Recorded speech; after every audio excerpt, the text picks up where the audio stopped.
오늘 은혜 받으실 하나님의 말씀은 마태복음 5장 23절에서 26절까지의 말씀입니다. 그러므로 이 예물을 제단에 드리려다가 거기서 내 형제에게 원망 들을 만한 일이 있는 것이 생각나거든 예물을 제단 앞에 두고 먼저 가서 형제와 화목하고 그 후에 와서 제물을 드리라. 너를 고발하는 자와 함께 길에 있을 때 급히 사화하라. 그 고발하는 자가 너를 재판관에게 내어주고 재판관이 옥리에게 내어주어 옥에 가둘까 염려하라. 진실로 내게 이르노니 내가 한 푼이라도 남김없이 다 갚기 전에는 결코 거기서 나오지 못하리라. 아멘.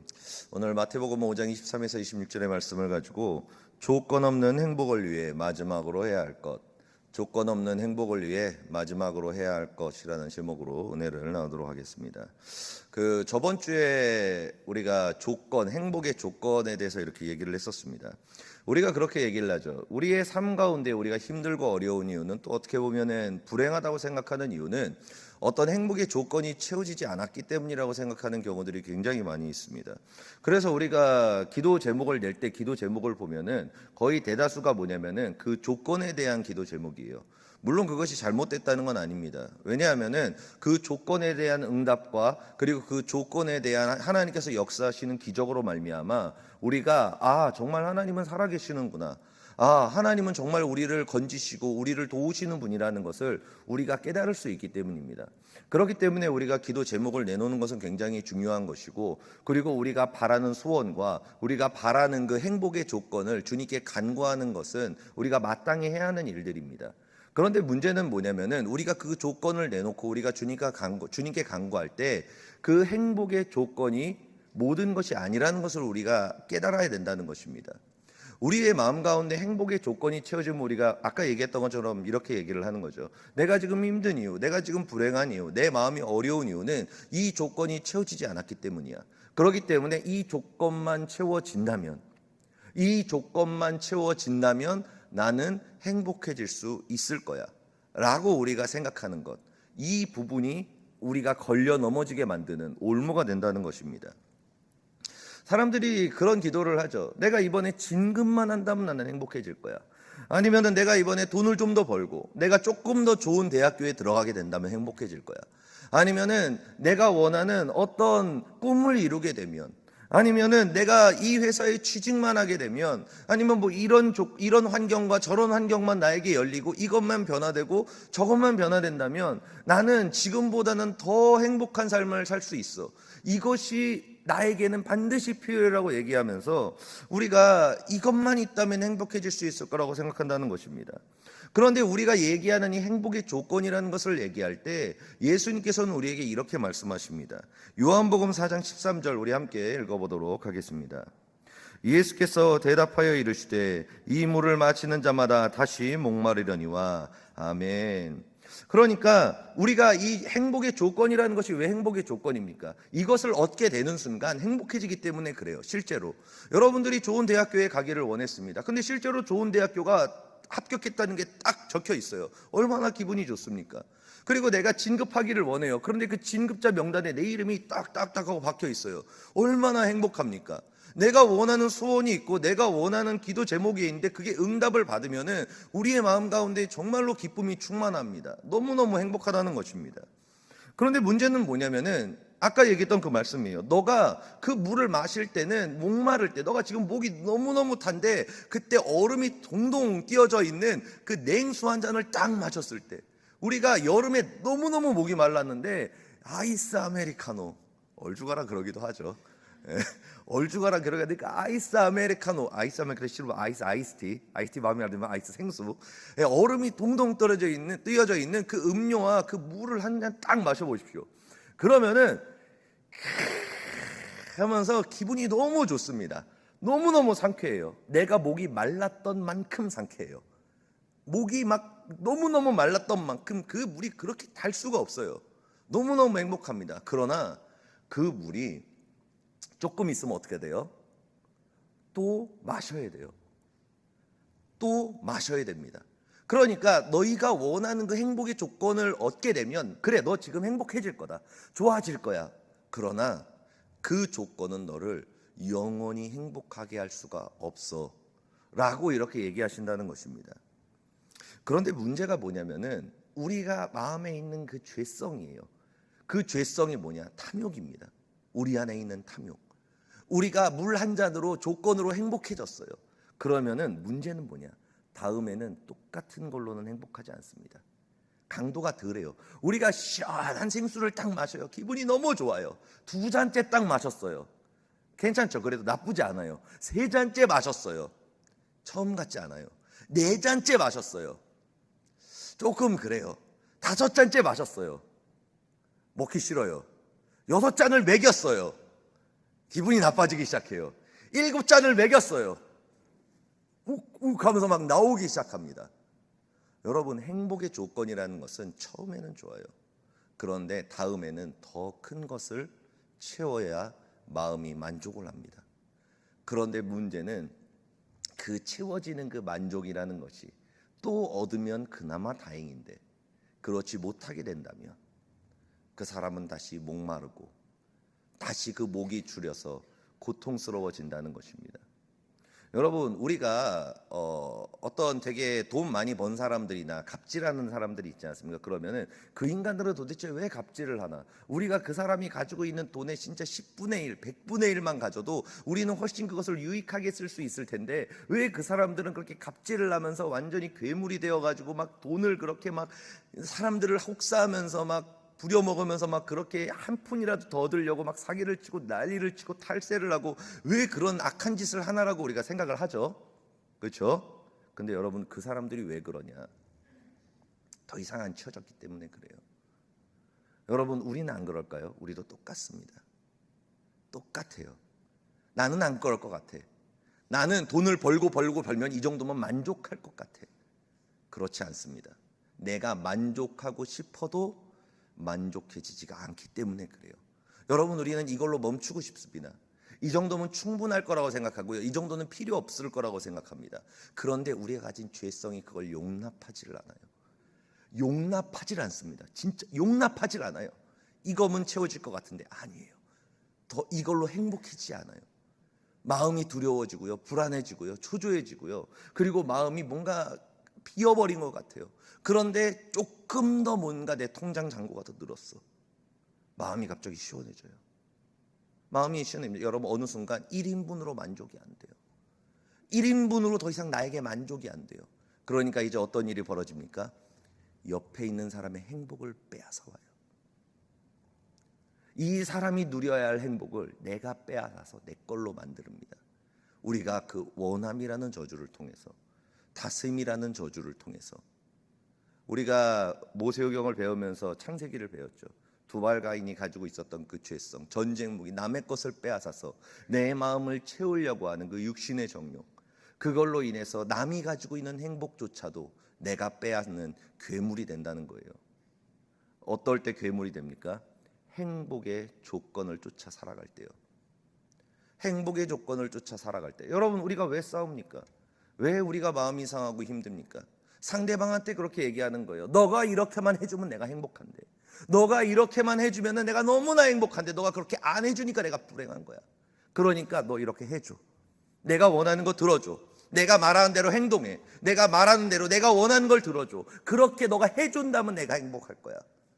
여러분, 그것을 들어주는 사람은 본인의 의지로 하는 게 아니지 않습니까? 나의 강요를 위해서, 내가 요구하는 그 조건을 채워주기 위해서 이제 나아가지 않습니까? 그러면 어떻게 됩니까? 내 행복을 위해서 남의 행복을 빼앗아 오는 거예요. 여러분, 우리는 이렇게 괴물이 되어간다는 것입니다. 어떻게 되면요? 행복의 조건을 쫓아 살아간다면요.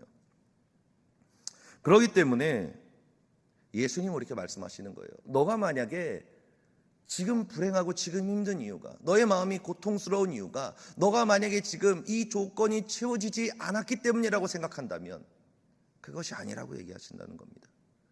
너는 아무리 내가 너의 기도를 들어주고 이번에 내가 너의 기도를 응답해 준다고 너가 다음에도 행복할 것 같니? 너는 다음에 또 나에게 기도의 제목을 요구할 거야.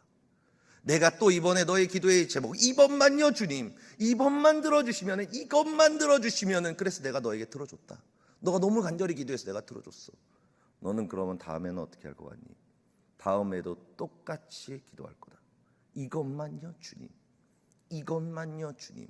그리고 어느 날 그 기도가 응답되지 않을 때 어떻게 그럴 수 있어요 주님? 어떻게 나한테 이루어질 수 있어요 주님? 그러면서 결국에는 너는 죽게 될 것이라고 얘기한다는 것입니다. 행복의 조건은요, 우리를 행복하게 해줄 수 없습니다. 그리고 우리를 점점 더 괴물이 되게 된다는 것입니다.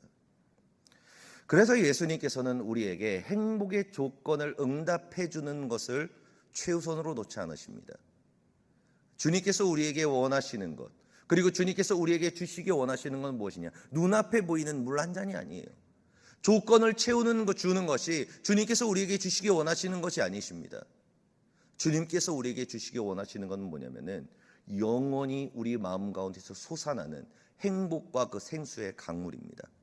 너가 어떤 조건이 없이도, 너의 환경 가운데 너가 행복해질 수 있는 조건이 하나도 없어도 너가 행복해지는 것, 너가 어떤 환경 가운데서도 행복하고 그 생수의 강물을 나눠줄 수 있는 사람이 되는 것, 내가 태어나기를 잘했다, 내가 너무나 행복하다라고 고백할 수 있는 것, 그것이 예수님께서 우리에게 원하시는 우리의 삶입니다. 그래서 예수님께서는 우리에게 행복의 조건에 대한 응답을 허락하시는 것보다 그 행복, 영원한 행복을 주는 성령 하나님을 내 안에 모셔드리는 훈련을 시키신다는 것입니다. 여러분, 우리의 삶 가운데 주님께 주시는 훈련들, 그 이유가 무엇이냐? 나를 정말로 행복하게 만들기 위해서예요. 왜냐하면 우리가 행복해질 수 있는 유일한 방법은 생수의 강물이신 성령 하나님께서 우리 안에 온전히 거하실 때, 그때 비로소 얻을 수 있는 것이기 때문입니다. 행복이라는 것은 조건으로 얻을 수 있는 게 아닙니다. 오직 예수 그리스도, 그리고 성령 하나님께서 내 안에 거하실 때만, 성령님께서 우리 안에서 행복이라는 생수의 강물을 넘치게 하실 때만 우리가 얻을 수 있는 것입니다. 이 자리에 있는 모든 성도님들, 이번 2025년에 우리가 행복의 조건을 쫓아가 살아가는 괴물이 되는 것이 아니라 행복하게 하시는 그 생명의 강물을 부어주시는 성령 하나님을 마음에 모시는 한 해 될 수 있기를 예수님으로 축복드립니다. 그래서 우리가 성령님을 우리의 마음에 모셔드리는 세 가지 방법에 대해서 저번 주에 말씀을 드렸습니다. 같이 읽도록 하겠습니다. 떼어주세요. 첫 번째, 두 번째, 세 번째. 자, 우리 함께 읽도록 하겠습니다. 시작. 말씀을 듣고 많이 읽어야 한다. 하나님의 마음을 감동시키는 예배를 드려야 한다. 부를 받는 장소에 나아가야 한다. 아멘. 우리가 성령님을 마음에 모시기 위해서는 이 세 가지의 단계가 굉장히 중요합니다. 왜 그러냐면은 말씀이 누구라 그랬습니까? 요한복음에 보면 말씀이 예수님이십니다. 여러분, 말씀은 글자가 아니에요. 글자가 아니라 예수 그리스도 자체이십니다. 그렇기 때문에 우리가 말씀을 듣고 말씀을 읽고 말씀을 또 외우기까지 한다면은 어떤 일이 벌어지냐면 그 말씀이 우리 마음 가운데서 깨달아지면서 예수님께서 우리 안에 거하시기 시작해요. 예수님이. 그러니까 예수님이 우리 안에서 일하시게 하는 방법이 있습니다. 그게 뭐냐면은 최대한 말씀을 많이 듣는 거예요. 그리고 최대한 말씀을 많이 읽는 겁니다. 그리고 말씀을 또 외우는 거예요. 그러면은 그 내가 들은 말씀, 그 말씀 가운데서 예수님이 우리 안에 거하시면서 우리를 이끌어가기 시작합니다. 그래서 믿음은 들음에서 난다라고 얘기하는 거예요. 들음은 그리스도의 말씀으로 말미암느니라. 우리가 말씀을 듣고 읽을 때 우리 안에 예수님이 오셔서 우리를 붙드시고 우리의 생각과 마음을 지키시고 우리의 마음 가운데 역사하기 시작하시기 때문입니다. 그래서 우리가 말씀이 그 다음에는 일정 이상 우리 안에 거하시는 거예요. 우리가 말씀을 막 들으면은 우리 마음 가운데 뭐가 생기냐면은 하나님의 마음을 어떻게 하면 기쁘시게 할까라는 그 마음이 생기기 시작합니다. 말씀이 많이 들어오면요. 왜냐하면은 성령님께서, 예수님께서 우리 마음 가운데 오실 때 그 마음을 주시기 때문입니다. 그러면은 하나님의 마음을 감동시킬 수 있는 예배를 드리는 마음이 생깁니다. 소망이 생깁니다. 그래서 그때서부터 찬양할 때 막 열심히 찬양하기 시작하고 말씀을 집중해서 듣기 시작하고 열정적으로 이렇게 기도하고 예배의 자리로 나아가기 시작합니다. 그리고 그 다음에 우리가 예배 가운데 막 나아가면서 예배를 드리며 하나님의 마음을 감동시키는 예배를 이렇게 드리다 보면은 그 다음에 우리 마음 가운데 뭐가 생기냐면은 불을 받고 싶어요. 성령의 불을 받고 성령님을 내 안에 모시고 내가 성령의 그 음성을 따라서 살아가고 싶은 그 마음에 열정이 생깁니다. 소망이 생깁니다. 그러면 이제 어떻게 합니까? 그 불을 받는 자리로 나아가게 되는 거예요. 그러니까 우리가 행복해지는 방법이라는 것은 굉장히 단순합니다.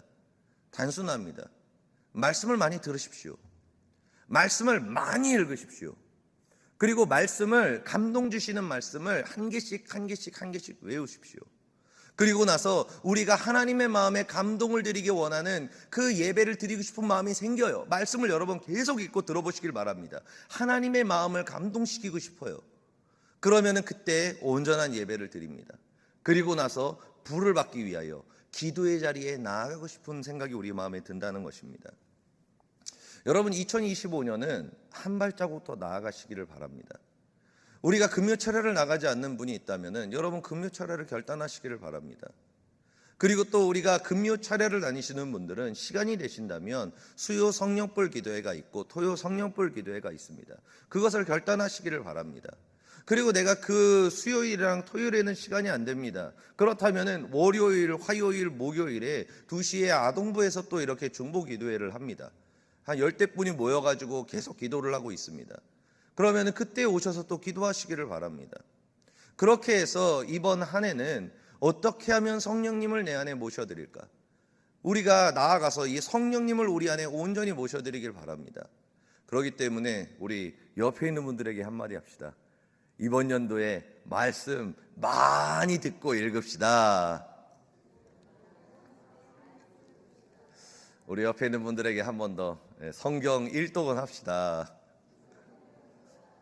네, 그렇게 해서 우리의 마음 가운데 성령 하나님을 모셔드리는 한 해 될 수 있기를 예수님으로 축복드립니다. 자, 우리가 그런데 문제가 뭐냐면은 이 과정을 우리가 밟아가면은 몇 프로의 확률이냐? 100%의 확률로 성령 하나님께서 우리 안에 거하시고요. 우리의 마음 가운데 세상이 줄 수 없는 그 행복을 넘치게 부어주십니다. 이대로만 하면요, 실제로. 그런데 문제가 뭐냐? 여기서 문제가 있어요. 뭐냐면은 내가 정말로 열심히 지금 얘기한 이 과정을 열심히 하는 거예요. 말씀도 열심히 듣고 말씀도 열심히 읽고 그리고 또 예배도 열심히 드리고 또 기도의 자리에 나가서 열심히 막 부르짖으면서 막 기도를 해요. 그런데 성령님께서 우리 안에 이렇게 하는데도 불구하고 거하시지 못하게 하는 요소가 있습니다. 가장 큰 요소가 있어요. 마치 이것을 뭐라고 비유할 수 있냐면은 밑 빠진 독에 물 붓기. 그러니까 우리가 이 한 가지의 요소를 간과하고 지금 얘기했던 이것을 행하잖아요. 그러면은 아무리 많이 말씀을 읽고 아무리 열심히 기도를 하고 아무리 열심히 예배를 드려도 그 사람의 마음은 행복해질 것 같은데 안 돼요. 왜냐하면 성령님이 그 안에 온전히 거하실 수가 없게 되기 때문입니다. 그렇다면은 내가 이렇게 열심히 예배 말씀 기도하고 나아가는데도 불구하고 열매 맺지 못하게 하는 그 요소가 무엇이냐? 그것이 뭐냐면은 타인에게 상처를 주는 것입니다. 자, 한번 우리 따라해 봅시다. 타인에게 상처를 주는 것. 한 번 더 해봅시다. 타인에게 상처를 주는 것. 그러니까 나를 제외한 다른 사람에게 우리가 상처를 주지 않습니까? 뭐 이유 불문하고요. 뭐 이런저런 이유를 불문하고 내가 막 분노하고 막 짜증을 내면서 누군가에게 상처를 줄 때 그때 내가 지금까지 쌓았던 그 분량만큼 예배, 말씀, 기도의 분량들이 마치 밑 빠진 독에 물 붓기처럼 빠져나가서 소멸되기 시작한다는 것입니다. 그렇다면은 왜 우리가 타인에게 상처를 줄 때 우리의 신앙이 헛되어지고 그리고 이런 우리 마음에 열매를 맺지 못하는 문제가 나타나냐면은 첫 번째는 하나님께서 상처에 대한 대가를 치르게 하시기 때문입니다. 그러니까 상처에 대한 뭐를 치르게 하신다고요? 대가라는 것을 치르게 하시기 때문입니다. 수많은 그리스도인들이 있지 않습니까? 남편에게 또 아내에게 자녀들에게 그리고 또 부모에게 형제들에게 생각보다 굉장히 쉽게 상처를 줍니다. 그런데 여러분 왜 상처를 주는지 아십니까? 그 마음의 중심에는 뭐가 있냐면은 상대가 나랑 비슷하던가 나보다 약하고 나에게 보복할 수 없다라는 것을 우리가 알고 있기 때문입니다. 여러분, 이 말은 굉장히 맞습니다. 왜냐하면은 그런 말 들어본 적 있습니까? 분노 조절 잘해. 예? 분노 조절 장애 말고 잘해. 이게 뭐냐면은 예전에 한물철 블랙박스 거기서 이렇게 나왔는데, 어떤 사람이 막 이렇게 막 난리를 치는 거예요. 막 이렇게 한번 누가 이렇게 끼어들었는데 거기서 이게 빵 하니까 열받아가지고 막 보복 운전을 막 하면서 결국에는 그 길거리에서 차를 세워가지고 뒷차를 멈춰버렸습니다. 멈추겠어요. 그러면서 막 문 열고 나와가지고 그 사람한테 막 다가와서 막 삿대질하면서 막 쌍욕을 하면서 막 다가오는 거예요. 그런데 여러분, 그 운전자가 격투기 선수였어요. 덩치가 이런. 그래가지고 그 사람이 딱 나가니까 갑자기 막 욕하던 사람이, 아유 선생님 빵빵하시면 안 되지 않습니까? 그러면서 이렇게 갑자기 얌전해져가지고 순한 양이 되어서 갑자기 딱 들어가는 거예요. 여러분, 우리가 그런 얘기 하죠. 나는 분노 조절 장애가 있어. 분노 조절 장애가 있어. 막 그러지 않습니까? 뒤지게 맞으면은 분노 조절 장애로 바뀝니다. 물론 후폭풍이 있긴 하지만요. 그러니까 여러분, 왜 우리가 상대에게 상처를 줄까요? 그 사람이 나보다 약하다고 생각하기 때문에 그래요. 생각해 보십시오. 여러분, 목사님이 여러분들에게 상처를 줬습니다.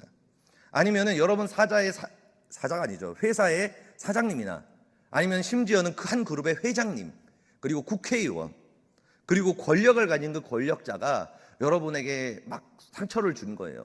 그러면은 어떻게 하겠습니까? 뒤에서는 욕하더라도 앞에서는 못합니다. 왜 못할까요? 그 사람이 나보다 강하기 때문이고 보복을 당할 것을 우리가 알고 있기 때문입니다. 무서워서 그래요. 여러분, 우리가 반드시 알아야 될 게 뭐냐면은 하나님은 공의의 하나님이라는 거예요. 사랑의 하나님이기도 하지만 공의의 하나님이십니다. 이게 뭐냐면은 내가 긍휼히 여기면은 나를 긍휼히 여겨주시고, 그리고 내가 긍휼히 여기지 않으면은 나를 긍휼히 여기지 않으십니다. 그리고 또 내가 선을 심으면은 선의 열매를 맺게 하시고, 악을 심으면은 악의 열매를 맺게 하십니다. 그러니까 반드시 심은 것을 그대로 거두게 하시는 것, 그것이 바로 공의의 하나님이라는 것입니다. 그러니까 우리가 남에게 상처를 주고, 그리고 그 어떤 사람에게 원한을 품게 만들지 않습니까? 그러면은 옛날에 밀양이라는 영화에서 막 회개하고 뭐 그러지 않았습니까? 그런데 그렇게 회개한다고 그냥 한 번에 모든 게 리셋되고 끝나는 게 아니라는 거예요. 그러니까 용서와는 별개로 하나님께서는 그 죄에 대한 대가는 반드시 치르게 하신다는 것입니다. 그래서 출애굽기 22장에 보면은 이렇게 말씀하고 있습니다. 우리 함께 읽어보도록 하겠습니다. 너는 이방 나그네를 압제하지 말며 그들을 학대하지 말라. 너희도 애굽 땅에서 나그네였음이라. 너는 과부나 고아를 해롭게 하지 말라. 내가 만일 그들을 해롭게 함으로 그들이 내게 부르짖으면 내가 반드시 그 부르짖음을 들으리라. 나의 노가 맹렬함으로 내가 칼로 너희를 죽이리니 너희의 아내는 과부가 되고 너희 자녀는 고아가 되리라. 아멘. 그러니까 상대가 나보다 힘이 없기 때문에, 보복할 수 없기 때문에 우리가 막 심하게 대하고 막 그래도 대해도 된다고요? 그 사람은 보복을 못 하겠죠. 그 사람은 나한테 해봤자 별로 어떻게 못 하겠죠. 그런데 하나님께서 말씀하시는 것이 무엇입니까? 내가 대신 그 대가를 치르게 하겠다라고 말씀합니다. 우리가 이 말씀이 굉장히 우리가 깊게 생각을 해야 되는 이유가 뭐냐면은, 우리가 남한테 상처 주고 분노하고 짜증내는 이런 것들을 너무나 쉽게 생각한다는 것입니다. 여러분, 그러나 우리는 있지 않습니까? 분노 조절 잘해가 돼야 됩니다. 강남에서 뺨을 맞았다고 한강에서 화풀이를 하는 게 아니라, 여러분, 분노 조절 어떻게 해야 돼요? 잘해야 됩니다. 왜? 보복당할 수 있기 때문입니다. 대가를 치를 수 있기 때문입니다. 그렇기 때문에 우리가 남한테 상처를 주는 것, 많은 이유들이 있겠죠. 우리가 분노하고 짜증내고 미워하고 우리가 원한을 품게 하는 그 모든 행동들을 하는 이유들은 당연히 있을 것입니다. 그러나 우리가 생각해야 될 것은 뭐냐면은, 그것이 너무나 위험한 일이라는 것입니다. 너무나 위험한 일이라는 것입니다. 여러분, 다윗이 어떤 사람입니까? 하나님의 마음에 합했던 사람입니다. 하나님이 너무나 사랑했던 사람입니다. 그런데 다윗이 어떤 일을 벌였습니까? 우리아를 죽였죠. 우리아를 죽여버렸습니다. 자신의 행복을 위해서 타인의 행복을 파괴했어요. 그러니까 어떤 일이 벌어졌습니까? 다윗이 눈물로 막 기도했어요. 침상을 드시면서 주의 성신을 저에게서 거두지 말아 주시옵소서, 주님 용서해 주시옵소서, 저를 버리지 마시옵소서 하면서 정말로 열심히 기도를 했습니다. 그러니까 하나님께서 어떻게 하셨습니까? 용서해 주셨어요. 다윗의 죄를 용서해 주셨습니다. 그런데 우리가 반드시 잊지 말아야 할 것이 있습니다. 하나님은 용서해 주셨습니다. 그러나 하나님께서는 죄의 대가는 치르게 하셨다는 것입니다. 밧세바 사인에서 난 자녀가 죽어버렸습니다. 그리고 또 그 사건을 통해서 사랑하는 자녀가, 큰아들이 아버지를 죽이려고 하였습니다. 그리고 그 아버지는 자녀를 자기의 손으로 죽여버렸습니다. 그리고 형제들끼리 서로 죽이고 죽이는 왕자의 난이 일어났습니다. 여러분, 이것이 무엇이냐면은 대가입니다. 죄에 대한 대가라는 것입니다. 그런데 여러분, 왜 하나님께서 대가를 치르게 하실까요? 왜 대가를 치르게 하실까요? 아니 그냥 용서해 주실, 끝나시면 뭐 서로 윈윈이고 좋지 않나? 왜 대가를 치르게 하실까요? 왜냐하면은 대가를 치러야만 죄가 온전히 사하여지고 저주가 끊어지기 때문입니다. 우리가 가진 죄가 무엇입니까? 원죄가 있죠. 원죄가 있습니다. 그런데 우리는 원래 어디를 가야 됩니까? 죽으면은 지옥 가야 되지 않습니까? 우리 죽으면 지옥 가야죠. 그런데 여러분, 왜 우리가 천국 갑니까? 죄가 있는데. 예수 그리스도께서 우리의 죄의 대가를 대신 치러주셨기 때문입니다. 여러분, 우리가 주님 저 용서해 주세요, 주님 저희 죄 용서해 주세요, 그래서 우리가 천국 가는 게 아니에요. 예수님께서 죽으셨다니까요. 죄 때문에. 내가 치러야 할 대가였는데, 마치 다윗의 자녀가 죽고 그리고 또 그가 그 고통을 당하는 것이 다윗이 당해야 되는데 그걸 누가 당한 거예요? 예수님이 대신 당하신 거예요. 그렇기 때문에 여러분, 죄는 대가가 있습니다. 그런데 우리가 죄를 지었음에도 불구하고 천국에 갈 수 있는 이유는 예수님이 그 대가를 치러주셨기 때문에 그래요. 대신요, 피 흘림 없이는 죄 사함이 없느니라. 대가 없이는 죄 사함이 없다는 것입니다. 그렇기 때문에 우리가 타인에게 상처를 주고 어떤 사람에게 원한을 품게 만들지 않습니까? 그러면은 그로 인해서 근데 나만 끝나면 다행이죠. 그 저주와 그 고통은 3, 4대까지 이릅니다. 내가 남에게 상처 주었던 그것이 완전히 끊어지려면은 내 자녀, 내 손자까지 대가를 치르면서 없어진다는 것입니다. 그래서 상처의 굴레가 이어지는 거예요. 여러분, 행복해지고 싶으십니까? 그러면은 분노 조절 잘해야 됩니다. 행복해지고 싶다면은 분노 조절을 아주 잘해야 돼요. 우리가 분노 조절을 밖에서는 잘하는데 가정 안에서 못하시는 경우들이 너무 많아요. 여러분, 우리가 밖에서는 먼저 우리가 순서대로 성장을 합니다. 밖에서 분노 조절 잘해요. 그런데 우리의 최종 목적이 무엇이냐? 최종 목표는 가정 안에서 분노 조절 잘해가 돼야 됩니다. 가정 안에서 분노 조절 잘하려면 어떻게 되는지 아십니까? 하나님을 두려워해야 돼요. 그리고 그 전능하신 하나님께서 우리의 가정에 나와 함께 하신다는 걸 우리가 인식해야 됩니다.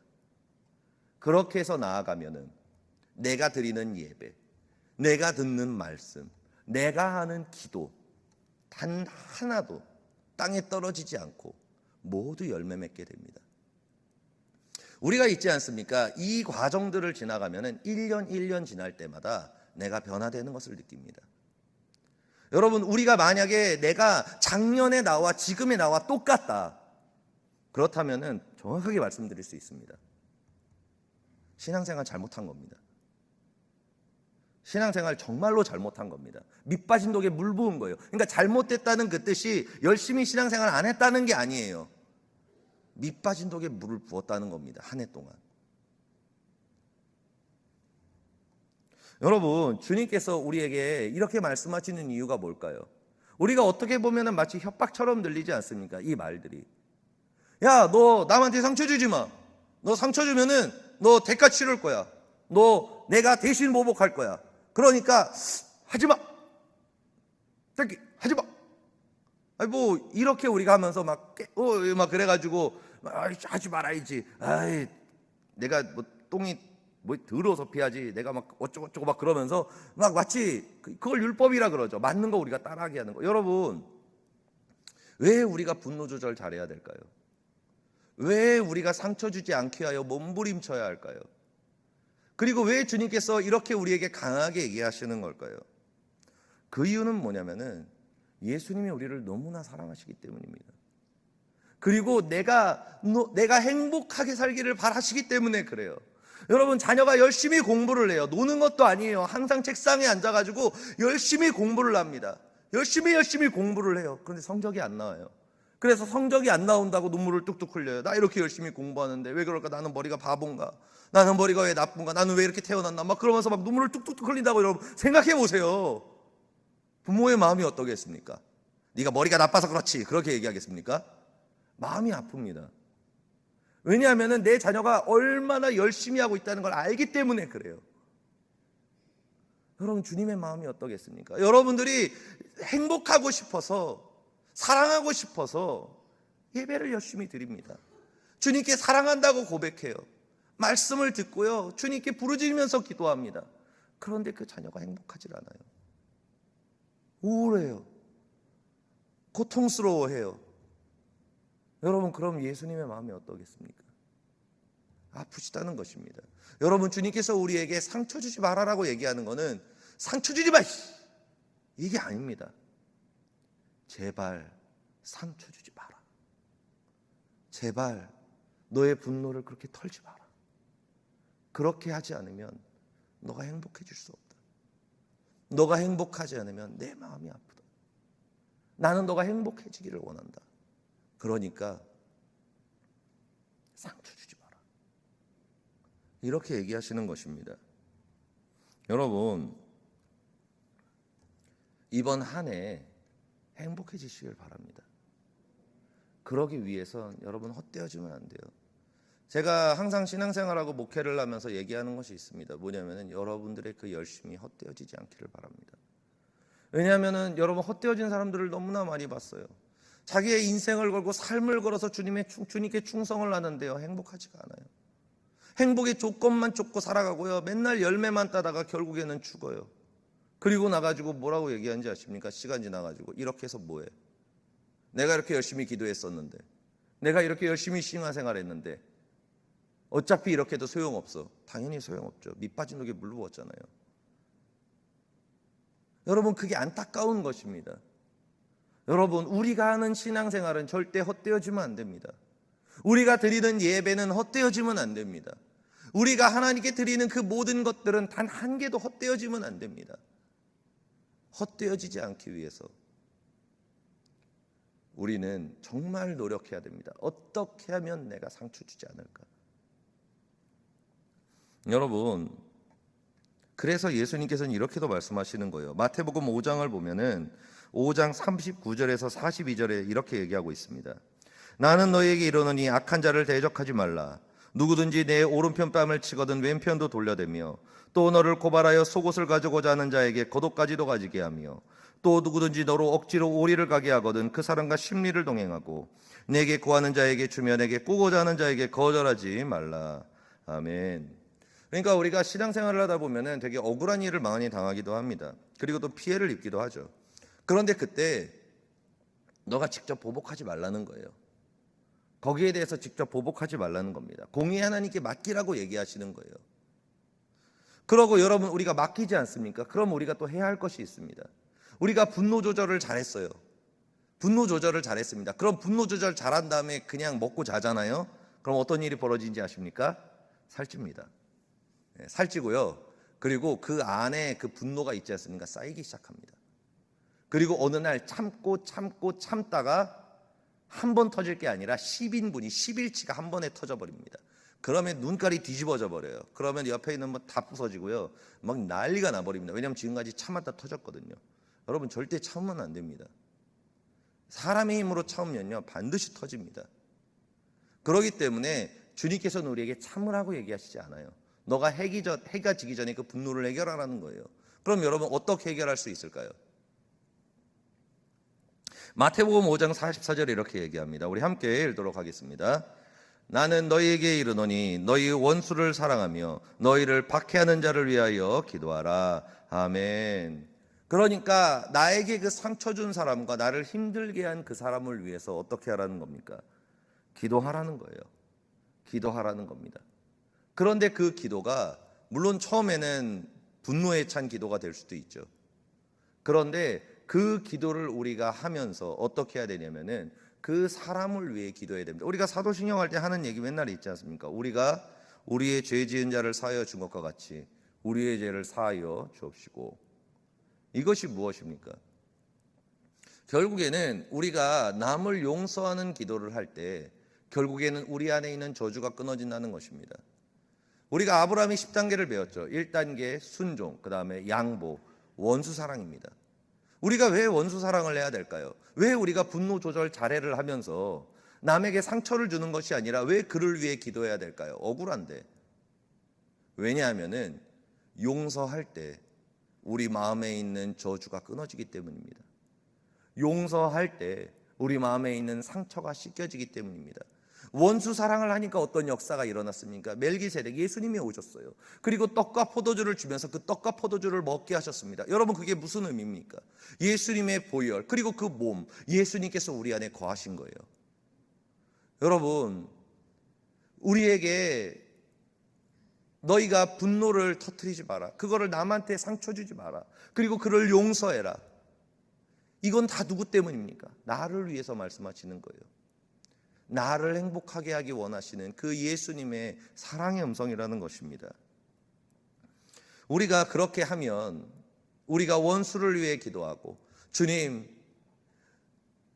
저를 용서해 주신 것 같이 하나님 그 사람을 용서해 주십시오.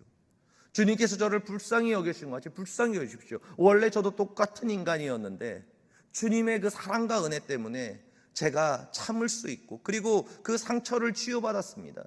그러니까 주님, 저 사람도 제가 만난 주님을 만나게 해주세요. 제가 만난 주님을 저 사람도 만나게 해주세요. 이렇게 기도하라는 것입니다. 이렇게 기도하면은 어떤 역사가 일어나나, 마태복음 5장 45절에 이렇게 말씀합니다. 함께 읽도록 하겠습니다. 이같이 한즉 하늘에 계신 너희 아버지의 아들이 되리니 이는 하나님이 그 해를 악인과 선인에게 비추시며 비를 의로운 자와 불의한 자에게 내려 주심이라. 아멘. 예수님께서, 그리고 그 생수에 되시는 성령 하나님께서 우리 안에 거하시기 시작한다는 것입니다. 여러분, 우리가 진짜 행복해질 때, 그때는 무엇이냐면은 성령님께서 우리 안에 온전히 거하실 때예요. 그러면은 성령님을 마지막에 우리에게 온전히 거하시게 하는 키워드가 뭐겠습니까? 원수를 위해 기도하는 거예요.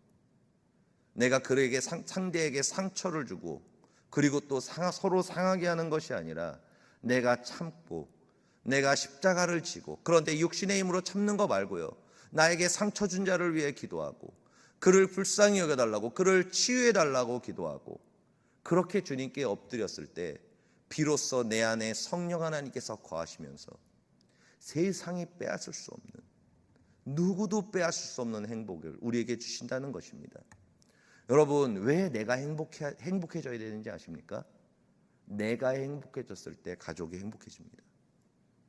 내가 행복해졌을 때 우리 직장에 있는, 주변에 있는 사원들이 행복해집니다.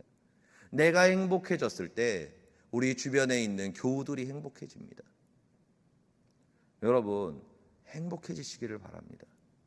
그래서 이번 한 해 말씀을 가까이 하시고, 그리고 또 우리가 하나님의 마음을 감동시키는 예배를 드리기 위하여 우리가 열심을 다하고, 또 기도의 자리를 결단하여 나아가고, 그리고 이 모든 것들이 헛되어지지 않을 수 있도록 우리가 상처를 주는 것이 아니라 우리가 허물을 덮어주고 긍휼히 여기고, 그리고 또 기도하는 여러분, 이번 2025년 될 수 있기를 예수님으로 축복드립니다. 기도하시겠습니다. 할렐루야. 좋으신 아버지 감사합니다. 하나님, 죄자들의 마음 가운데 주님의 사랑과 은혜를 넘치게 부어 주시옵소서. 아버지, 마음에 있는 모든 상처를 씻으시고 그 마음 가운데 예수님의 보혈의 피를 뿌려 주시어서 하나님, 생명을 얻고 자유케 되고 세상이 줄 수 없는 그 놀라운 행복과 그 축복의 강물이 심령 가운데서 넘쳐 흐르는 하나 될 수 있도록 주님 붙들어 주시옵소서. 하나님 아버지, 우리의 마음 가운데에서 있는 상처를 보혈로 씻어주시고, 분노를 씻어주시고, 짜증과 미움을 씻어주시고, 우리의 마음 가운데 그리스도의 마음을 더하여 주시어서 하나님 아버지, 우리가 상처를 주는 것이 아니라 우리가 기도하게 하시고 용서하게 하시고 원수를 사랑할 수 있도록 예수 그리스도의 눈과 예수 그리스도의 마음을 우리의 마음 가운데 넘치게 부어 주시옵소서. 우리 안에 거하시는 주님께 감사드리며 예수 그리스도의 이름으로 기도드립니다. 아멘.